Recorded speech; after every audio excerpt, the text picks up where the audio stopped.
بسم اللہ الرحمن الرحیم۔ تطہیر اخلاق کے حوالے سے ہم ریاض الصالحین کا مطالعہ کر رہے ہیں۔ آج جو حدیث زیر مطالعہ ہے اس کے الفاظ یہ ہیں: وعن ابن عباس رضی اللہ عنہما ان رسول اللہ صلی اللہ علیہ وسلم قال لو ان لابن آدم وادیا من ذهب احب ان یکون له وادیان۔ ترجمہ اس کا یہ ہے، اگر ابن عباس روایت کرتے ہیں کہ رسول اللہ صلی اللہ علیہ وسلم نے فرمایا اگر ابن آدم کے لیے سونے کی ایک وادی ہو تو وہ پسند کرے گا کہ اس کے لیے دو وادیاں ہوں، یعنی ایک سے آگے بڑھ کر۔ وَلَن يَمْلَأَ فَاهُ إِلَّا التُّرَابُ، اور اس کے منہ کو نہیں بھرتی مگر مٹی، اور یہاں مٹی سے مراد قبر کی مٹی۔ وَيَتُوبُ اللَّهُ عَلَى مَن تَابَ، اور اللہ تعالیٰ رحمت فرماتا ہے اس شخص پر جو اس کی جناب میں توبہ کرتا ہے۔ متفق علیہ، یہ حدیث بخاری اور مسلم دونوں کے نزدیک متفق ہے، یعنی دونوں اس کی سند پر اور اس کے صحیح ہونے پر اتفاق کرتے ہیں۔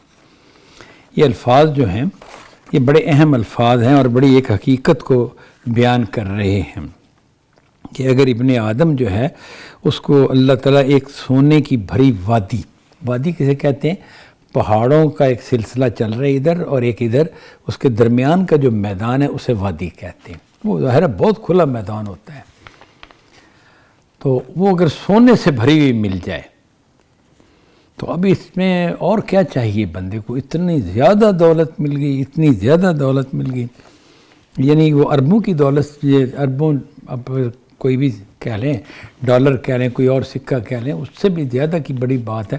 سونے سے بھرا ہوا اتنا ایک سلسلہ وادی پوری مل گئی، تو وہ کہے گا دو ہونی چاہیے تھی۔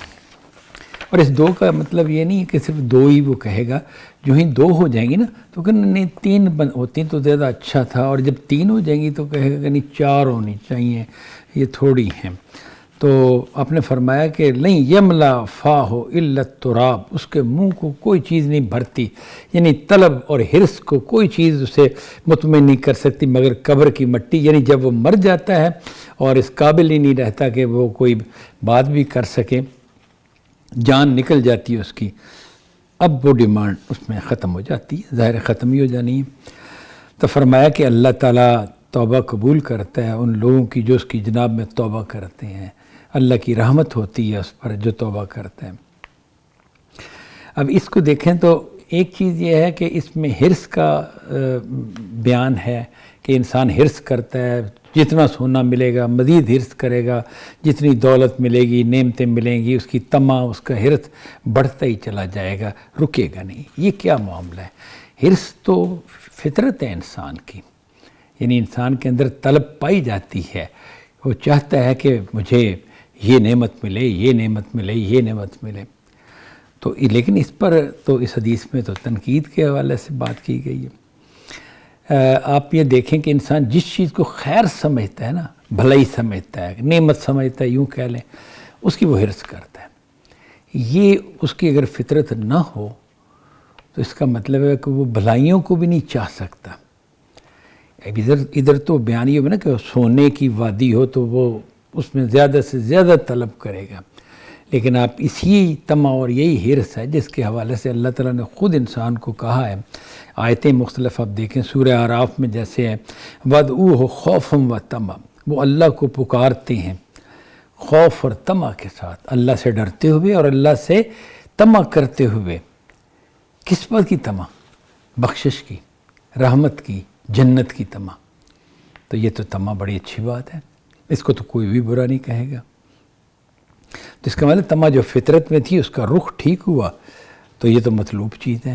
اگر فطرت میں طمع نہ ہوتی تو انسان کہتا مجھے کیا کرنا ہے جنت، مجھے جنت بھی نہیں چاہیے، مغفرت میں نے کیا کرنی ہے، مجھے وہ نہیں چاہیے، طمع ہی نہیں، مجھے حرص ہی نہیں ہے، طلب نہیں ہے مجھے۔ طلب خیر تو فطرت ہے، اور اسی کو ہم یہ طمع یا لالچ وغیرہ کہتے ہیں۔ لالچ کا لفظ ایک منفی لفظ ہے، وہ ہمارے اردو کے استعمال کے حوالے سے آپ اسے ضرور کہیں گے کہ لالچ کا لفظ یہاں نہ بولا جائے۔ طمع کا لفظ جو اس کے اندر بھی یہ پہلو پایا جاتا ہے، لیکن قرآن مجید جو استعمال کیے تو ہم اس حوالے سے اس کو دیکھیں گے نا، تو فرمایا کہ وَادْعُوهُ خَوْفًا وَطَمَعًا اور آگے بتایا ان رحمت اللہ قریب من المحسنین، بے شک اللہ کی رحمت جو ہے نا وہ نیکی کی راہ، خوب کاری کی راہ اختیار کرنے والوں کے قریب ہے۔ یہ رحمت کی طمع کر رہے ہیں، اور وہ رحمت جو ہے یہ تو ان لوگوں کو ملنے والی ہے، ان کے قریب ہے، ان تک پہنچنے والی ہے جو احسان کا رویہ اختیار کرنے والے ہیں۔ احسان سے مراد خوب کاری، جو بھی نیکی کریں گے بہترین شکل میں کریں گے، اسے احسان کہتے ہیں۔ اسی طرح فرمایا سورہ شعراء کے الفاظ یہ ہیں ان نطمع ان یغفر لنا ربنا خطایانا ان کنا اول المؤمنین، بے شک ہم طمع کرتے ہیں اس کی کہ ہمارا رب ہماری مغفرت کر دے۔ ہم خدا سے یہ طلب کرتے ہیں، ہم خدا سے یہ چاہت کرتے ہیں کہ ہمارا رب ہماری غلطیاں معاف کر دے۔ یغفر لنا ربنا خطایانا، ہمارے گناہوں کو بخش دے، ہمیں معاف کر دے۔ ان کننا اول المؤمنین، کہ ہم تو پہلے ایمان لانے والے ہیں، یعنی ہم فوراً ہی ایمان لائے، جو ہی ہم تک ایمان کی دعوت پہنچی فوراً ایمان لائے۔ تو کیا طمع ہے ہمیں؟ یہ طمع ہے کہ ہمارے گناہ، ہماری غلطیاں معاف ہو جائیں، بخشش ہماری ہو جائیں۔ تو اس کا مطلب ہے کہ طمع اگر اس چیز کے لیے ہے تو یہ تو بہترین چیز ہے۔ آگے فرمایا، یہ بھی ایک آیت میں آتا ہے، مطففین کی آیت ہے یہ، سورہ مطففین کی، یسقون من رحیق مختوم، وہ خالص شراب پلائے جائیں گے، مہر بند شراب پلائے جائیں گے، ختامہ مسک، اس کی مہر جو ہوگی وہ مشک کی ہوگی، یعنی خوشبو جو ہے مشک اس کی ہوگی۔ وفی ذالک فلیتنافس المتنافسون، اور یہ وہ چیز ہے، یہ یعنی شراب کا جس طرح ذکر کیا نا، شراب طہور، شراب خالص جو ہے، مہر بند شراب جو ہے، اس کے وجہ سے کہا کہ یہ وہ چیز ہے کہ جس کے لیے تم آپس میں جو مقابلہ کرتے ہو کہ میں آگے بڑھ جاؤں، میں زیادہ حاصل کر جاؤں، یہ وہ چیز ہے جس کے لیے تم آپس میں کمپٹیشن کرو، ایک دوسرے سے آگے بڑھنے کی کوشش کرو، یہ ہے وہ طلب۔ دنیا کی چیزیں جن میں تم کرتے ہو کہ میں زیادہ امیر ہو جاؤں، میرے زیادہ باغات ہو جائیں، میں زیادہ بڑا ذمہ دار بن جاؤں، یہ نہیں ہے۔ یہ چیز ہے آخرت کی چیز، جس کے لیے تمہیں آپس میں مقابلہ کرنا چاہیے، ایک دوسرے سے آگے بڑھنے کا۔ یہ ہم دیکھتے ہیں کہ حضرت عمر اور حضرت ابوبکر صدیق رضی اللہ عنہما، ان دونوں میں مقابلہ ہوا کرتا تھا کہ نیکیوں میں آگے کون بڑھتا ہے۔ جو بڑا مشہور واقعہ ہے سفر تبوک کے لیے، جب نبی صلی اللہ علیہ وسلم نے کہا کہ بھئی اس کے لیے مالی معاونت چاہیے، تو پھر صحابہ کرام لے کے آئے، جس کے پاس جو کچھ تھا، جو تعاون وہ کر سکتے تھے۔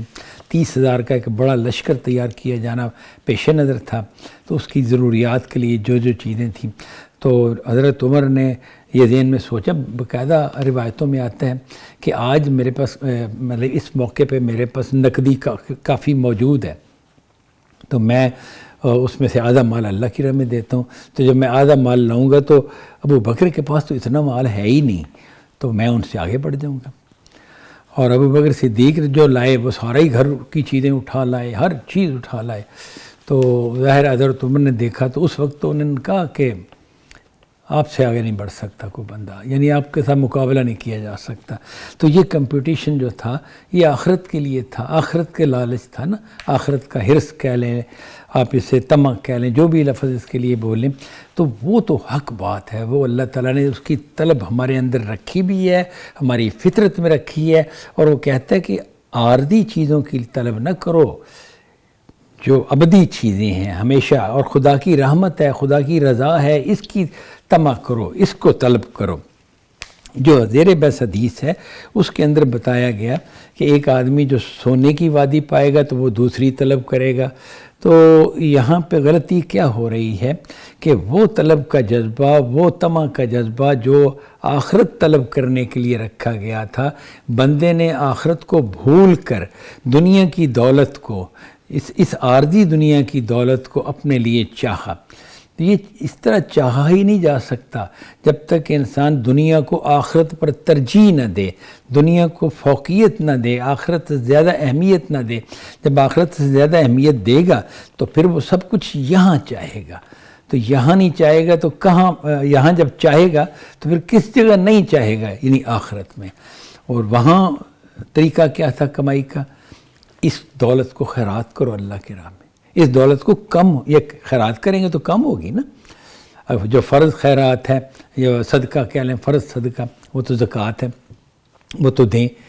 تو آپ کے اندر حرص ہے، آپ اور چاہتے ہیں تو پھر اور صدقہ و خیرات کریں. اور جس طرح آپ نے کہا نا کہ وہ شخص قابل رشک ہے کہ جس کو اللہ نے مال دیا اور وہ اس طرح لٹاتا ہے. آپ نے باقاعدہ کہ اس طرح لٹاتا ہے، اس طرح لٹاتا ہے، یعنی کہ وہ رکتا ہی نہیں. اسے محتاج ہو جانے کا یا غریب ہو جانے کا خوف ہی نہیں گویا کہ وہ اپنی دولت لٹا رہا ہے اللہ کے راستے میں. تو یہ لٹا کون سکتا ہے؟ یعنی کہ وہ تو ایسے نا کہ جیسے ایک آدمی کے پاس دولت ہے اور وہ اس کو نیچے سے نیچے لاتا جا رہا ہے کہ اگر کروڑ پتی تھا تو لاکھ پتی پہ پہنچ گیا، ہزاروں کی یعنی کہ صورت میں اس کے پاس دولت رہ گئی تو اور نیچے سے نیچے جا رہا ہے. یہ تو حرص کرنے والا ہے یا نہیں ہے؟ ہے. یہ اپنا مال جمع کر رہا ہے ابدی دنیا میں، وہ مطلوب ہے ادھر مال، لیکن یہ کر نہیں سکتا ایثار کے بغیر. یہ ایثار یہاں مطلوب ہے، یہاں حرص نہیں مطلوب، ایثار مطلوب ہے. حرص اپنی ضروریات کی حد تک تو آپ کریں گے کہ بھئی میں محنت کروں تاکہ مجھے پیسے ملے، میں ضروریات پوری کروں اپنی زندگی کی. چلیں اس کے ساتھ مزید بھی کچھ آپ اپنے لیے آسائش کا سامان بھی آپ لے سکتے ہیں ضرورت کی حد تک. اس دنیا کو عارضی سمجھیں گے تو باقی جو دنیا ہے آخرت کی دنیا اس کی طلب ہوگی. اگر اس کو آپ عارضی نہیں سمجھ رہے تو پھر آخرت کی طلب کہاں پیدا ہونی ہے؟ تو یہ بتا دیا گیا کہ بس اگر یہ آدمی اس حرص کو اس دنیا میں پورا کرنا چاہے گا تو یہ تو پوری ہونے والی نہیں ہے. بندہ کہے گا ایک وادی نہیں تو دو ہوں، دو ہوں نہیں تو چار ہوں، یعنی دو ہیں تو پھر چار ہوں، اور پھر جب مرے گا تو تبھی یہ حرص ختم ہوگی. لیکن اس نے دنیا اکٹھی کرنے کے لیے کیا ہوگا تو برباد ہی ہوگا، پھر تو نہیں ہے. ہاں البتہ جو توبہ کر لے گا تو اس کے لیے پھر اللہ کی رحمت ہے. جو توبہ کرے گا تو اللہ تعالیٰ اس کو پھر یعنی اپنے فضل سے نوازنے والا ہے. وہ ظاہر ہے جنت کے انعامات ہیں جو اس کو ملیں گے، خدا کی رحمت ہے جو اس کو ملے گی، خدا کا کرم اور فضل ہے جو اس کو ملے گا. وآخر دعوانا ان الحمد للہ رب العالمین.